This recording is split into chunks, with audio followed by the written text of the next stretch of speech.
আর আমাকে বলতেই হবে, যখন একত্রে চলছে তাহলে মতানৈক্য কেন? যীশু খ্রিস্টকে আমরা সেই একই ধরনের সম্মান দিই না, যদি আপনি কোনো বাইবেল থেকে একটি বাক্য দেখাতে পারেন আমাকে, তাহলে কেন ইসলামে তাকে সেই মাত্রায় গুরুত্ব দেওয়া হলো না?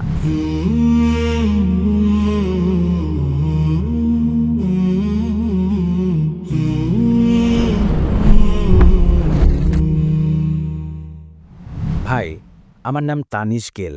আমি একজন ব্যবসায়ী। আর আমাকে বলতেই হবে, এটা আমার জন্য অত্যন্ত সম্মানের যে আমি আপনার সামনে দাঁড়িয়ে কথা বলছি। ভাই, আমি খ্রিস্ট ধর্মে বিশ্বাসী। তো আমি আমার সীমিত জ্ঞান দিয়ে যা বুঝতে পারি যে এই উভয় ধর্মের মধ্যে অনেক সাদৃশ্য আছে, আবার একই সাথে কিছু পার্থক্যও আছে। যেমন ইসলামে যীশু খ্রিস্টকে আমরা সেই একই ধরনের সম্মান দিই না, তিনি একজন সাধারণ নবী হিসেবে গণ্য হয়ে থাকেন। এটা আমার সীমিত ধারণা। আমি যা জানতে চাচ্ছি যে মূল পার্থক্য হলো আমরা যীশু খ্রিস্টকে অনেক বেশি গুরুত্ব দিয়ে থাকি ঈশ্বরের পরেই। আমরা ঈশ্বরে বিশ্বাস করি, পিতা, পুত্র এবং পবিত্র আত্মা। আমরা যিশুকে বিশ্বাস করি এবং তাকে অন্যান্য নবীদের চেয়ে অনেক বেশি গুরুত্ব দিই। আর আমরা সেই পবিত্র আত্মাকেও গুরুত্ব দিই। এখন যীশু খ্রিস্টের ব্যাপারে আমরা সবাই জানি যে যীশু খ্রিস্ট জন্মগ্রহণ করেছিলেন অলৌকিক উপায়ে। আর আমি যদি বলি যে আমি আপনার কথা শুনে জেনেছি আর টিভি দেখে যে তার আগমন এবং প্রস্থান ছিল অলৌকিক, তিনি অনেক অলৌকিক ঘটনা ঘটিয়েছিলেন আর তিনি শেষ বিচারের দিনে প্রত্যাবর্তন করবেন, তাহলে কেন ইসলামে তাকে সেই মাত্রায় গুরুত্ব দেওয়া হলো না? আর সেই পবিত্র আত্মাকে কেন গুরুত্ব দেওয়া হলো না? ভাই সাহেবের প্রশ্ন হচ্ছে যে ইসলাম এবং খ্রিস্টান ধর্মে অনেক সাদৃশ্য রয়েছে, কিন্তু মতানৈক্য রয়েছে। একটা মতানৈক্য এই যে আমরা ঈসা আলাইহিস সালামকে অধিক গুরুত্ব দিই মুসলিমদের চেয়ে বেশি। আর আমরা মানি যে তিনি খোদা, খোদার পুত্র এবং খোদাও বিশ্বাস করি এগুলোতে। কিন্তু মুসলিমরা তাকে সাধারণ পয়গম্বর মনে করেন। আর কোরআনে যখন বলা হয়েছে তিনি অলৌকিক কাজ অনেক করেছেন, অনেক মুজিজা দেখিয়েছেন, মুজিজার মাধ্যমে জন্মগ্রহণ করেন, মৃতদের জীবিত করেন, তাহলে তাকে সাধারণ পয়গম্বর কেন মনে করেন?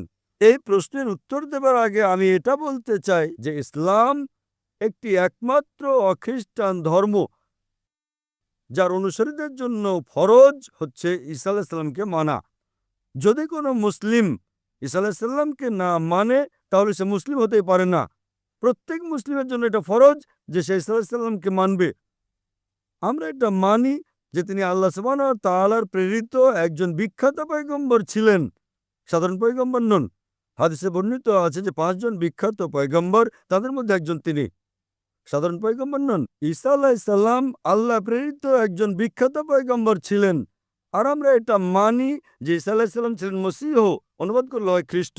আমরা এটাও বিশ্বাস করি যে তিনি মুজিজার মাধ্যমে, অলৌকিকতার মাধ্যমে কোনো পুরুষের স্পর্শ ছাড়া জন্মগ্রহণ করেন, পিতাবিহীন জন্মগ্রহণ। আমরা এটা মানি যে ঈসা আলাইহিস সালাম মৃতকে জীবিত করেন আল্লাহর সাহায্যে। আমরা এটা মানি যে ঈসা আলাইহিস সালাম দৃষ্টিহীনকে দৃষ্টি দিয়েছেন, আর যাদের কুষ্ঠরোগ ছিল তাদের ভালো করেছেন আল্লাহর সাহায্যে। মুসলিম আর খ্রিস্টান একত্রে যাচ্ছে। ভাই সাহেব ঠিক বলেছেন, যখন একত্রে চলছে তাহলে মতানৈক্য কেন? সবচেয়ে বড় মতানৈক্য এই যে অনেক খ্রিস্টান মনে করেন যে ঈসা আলাইহিস সালাম হলেন ঈশ্বর বা ঈশ্বরের পুত্র, যা আমরা মুসলিমরা কখনোই মানি না। যখন বলে ঈশ্বর, ঈশ্বরের পুত্র, তারা বিশ্বাস করে ট্রিনিটি, খোদাকে, খোদার পুত্রকে, পবিত্র আত্মাকে। কিন্তু এটা মানে যে ঈসা আলাইহিস সালাম ঈশ্বর। এটা একটা বড় মতানৈক্যতা। ছোট মতানৈক্য আরও রয়েছে। সবচেয়ে বড় মতানৈক্য হলো ঈসা আলাইহিস সালাম ঈশ্বরের পুত্র। যখন আপনি বাইবেল পড়বেন, আমি একজন ছাত্র বিভিন্ন ধর্মের, আমি বাইবেল পড়েছি। বাইবেলের মধ্যে একটিও বাক্য নেই যাতে স্পষ্টভাবে নির্দ্বিধায় নিঃসন্দেহে লেখা হয়েছে যেখানে ঈসা আলাইহিস সালাম নিজে বলেছেন যে আমি ঈশ্বর বা তোমরা আমার উপাসনা করো। যদি আপনি কোনো বাইবেল থেকে একটি বাক্য দেখাতে পারেন আমাকে যেখানে ঈসা আলাইহিস সালাম নিজে বলেছেন যে আমি ঈশ্বর, নির্দ্বিধায়, নিঃসন্দেহে, আর বলেছেন যে আমার ইবাদত করো, আমি খ্রিস্টান ধর্ম গ্রহণ করতে প্রস্তুত এখনই।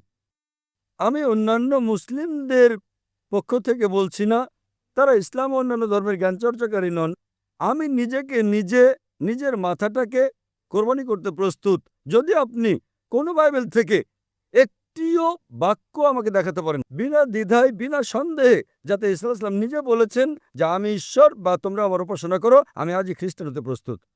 যখন আপনি বাইবেল চর্চা করবেন তো জানতে পারবেন যে ঈসা আলাইহিস সালাম নিজে বলেছেন, গসপেল অফ জন অধ্যায় নম্বর 14 অনুচ্ছেদ নম্বর 28, ঈসা আলাইহিস সালাম নিজে বলেছেন, My Father is greater than I. আমার পিতা, আমার খোদা আমার চেয়ে মহান। গসপেল অফ জন অধ্যায় নম্বর 10 অনুচ্ছেদ নম্বর 29, My Father is greater than all. আমার পিতা সবার চেয়ে মহান। গসপেল অফ ম্যাথিউ চ্যাপ্টার নম্বর 12 অধ্যায় নম্বর 12 অনুচ্ছেদ নম্বর 28, I cast out devils with the Spirit of God. আমি শয়তানকে প্রতিহত করি আল্লাহর সাহায্যে। গসপেল অফ লুক অধ্যায় নম্বর 11 অনুচ্ছেদ নম্বর 20, I cast out devils with the finger of God. আমি আল্লাহর আঙ্গুলের সাহায্যে শয়তানকে তাড়িয়ে দেই। গসপেল অফ জন অধ্যায় নম্বর 5 অনুচ্ছেদ নম্বর 30, I can of my own self do nothing. As I hear, I judge, and my judgment is just. For I seek not my will, but the will of my Father. I can of my own self do nothing. আমি নিজের থেকে কিছুই করতে পারি না। As I hear, I judge. যেভাবে আমি শুনি সেভাবে আমি বিচার করি। As I hear, I judge, and my judgment is just. For I seek not my will, but the will of my Father. কেননা আমি নিজের থেকে কিছুই বলি না, যা খোদার ইচ্ছা তাই করি। যদি কোনো মানুষ এ কথা বলে যে খোদার যা ইচ্ছা তাই আমি করি, তাকে আরবিতে বলা হয় মুসলিম। ঈসা আলাইহিস সালাম ছিলেন মুসলিম। তিনি কোথাও বলেননি যে তিনি খ্রিস্টান ছিলেন। আপনি পুরো বাইবেলে, কোনো খ্রিস্টান ধর্মের বাইবেলে নেই। সমগ্র বাইবেল আপনি খুঁজে দেখেন, Word Christianity is not there in the Bible. এই শব্দ খ্রিস্টান বাইবেলে পাবেন না। এটা উপাধি দেওয়া হয় ঈসা আলাইহিস সালামের অনুসারীদেরকে, খ্রিস্টান উপাধি। আপনি এরপর পড়েন, লেখা আছে গসপেল অফ জন অধ্যায় নম্বর 14 অনুচ্ছেদ নম্বর 24, যে কথা তোমরা শোনো তা আমার নয়, বরং আমার পিতার যিনি আমাকে পাঠিয়েছেন। তোমরা যে কথা শোনো, ঈসা আলাইহিস সালাম বলেন, তা আমার নয়, তা খোদার। গসপেল অফ জন অধ্যায় নম্বর 17 অনুচ্ছেদ নম্বর 3, This is life eternal, so that you may know there is one God, and Jesus Christ whom thou hast sent. এটা জানো যে এই জীবন অনন্ত, আর তোমরা জেনে রাখো খোদা এক, এবং ঈসা আলাইহিস সালামকে সেই খোদা পাঠিয়েছেন। আরো পরিষ্কার করে লেখা হয়েছে বুক অফ অ্যাক্টস অধ্যায় নম্বর 2 অনুচ্ছেদ নম্বর 22, Ye men of Israel, listen to this. Jesus of Nazareth, a man approved of God amongst you by wonders and miracles which God did by men, you are witness to it.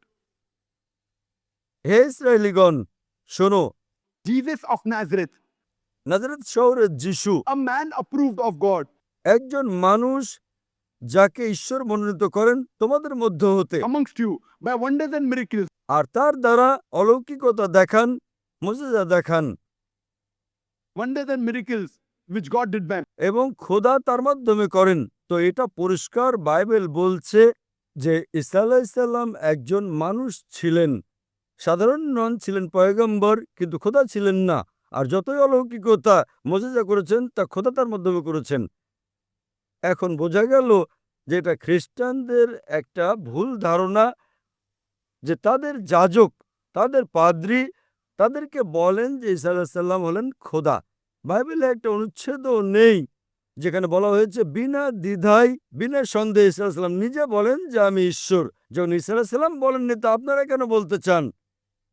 এজন্য আমরা মুসলিমরা ঈসা আলাইহিস সালামকে অধিক শ্রদ্ধা করি। যদি আপনি ঈসা আলাইহিস সালামের আদেশ না মানেন, তো আমার মতে আপনি ঈসা আলাইহিস সালামকে শ্রদ্ধা করেন না। তাহলে একথা বলা যে খ্রিস্টানরা ঈসা আলাইহিস সালামকে অধিক শ্রদ্ধা করে, একেবারে ভুল। আমরা মুসলিমরা ঈসা আলাইহিস সালামকে শ্রদ্ধা করি বেশি। যদি আপনারা যাচাই করেন, ঈসা আলাইহিস সালামের খাতনা হয়েছে। খ্রিস্টানরা কি খাতনা করে? মুসলিমরা খাতনা করে। ঈসা আলাইহিস সালাম, আপনারা দেখবেন বাইবেলে লেখা হয়েছে যে বাইবেলের সকল বিষয় আপনাদের অনুসরণ করা উচিত। লেখা হয়েছে বাইবেলে বুক অব লেভিটিকাস অধ্যায় নম্বর 11 অনুচ্ছেদ 7 ও 8 যে তোমরা শূকরের মাংস খেও না, খিঞ্জিরের মাংস খেও না। বুক অব ডিউটেরোনমি অধ্যায় নম্বর 14 অনুচ্ছেদ নম্বর 8, বুক অব আইজায়া অধ্যায় নম্বর 16 অনুচ্ছেদ নম্বর 2 থেকে 5, আমরা শূকরের মাংস খাই না, আপনারা খান। পর্দার ব্যাপারে লেখা হয়েছে বাইবেলে ফার্স্ট তিমথি অধ্যায় নম্বর 2 অনুচ্ছেদ নম্বর 9, ফার্স্ট বুক অব করিন্থিয়ান্স অধ্যায় নম্বর 11 অনুচ্ছেদ নম্বর 5 ও 6, আমরা পর্দা করি, আপনারা করেন না। তো এই জন্য খ্রিস্টান মানে যদি এই হয় যে ঈসা আলাইহিস সালামের আদেশ মানা, তাহলে আমরা মুসলিমরা খ্রিস্টানদের চেয়ে বড় খ্রিস্টান। যদি খ্রিস্টানদের স্বীকৃতি এটা হয় যে ঈসা আলাইহিস সালামকে খোদা মানা, তাহলে আমরা খ্রিস্টান নই। কিন্তু খ্রিস্টানের মানে যদি হয় ঈসা আলাইহিস সালামের আদেশ মানা, তাহলে আমরা মুসলিমরা খ্রিস্টানদের চেয়ে বেশি খ্রিস্টান। আমি আপনাদের দাওয়াত দিচ্ছি যে আপনারা আরো ভালো খ্রিস্টান হন, আর ইসলামকে গ্রহণ করুন, এবং ঈসা আলাইহিস সালামকে আরো সম্মান করুন। আশা করি উত্তরটা পেয়েছেন।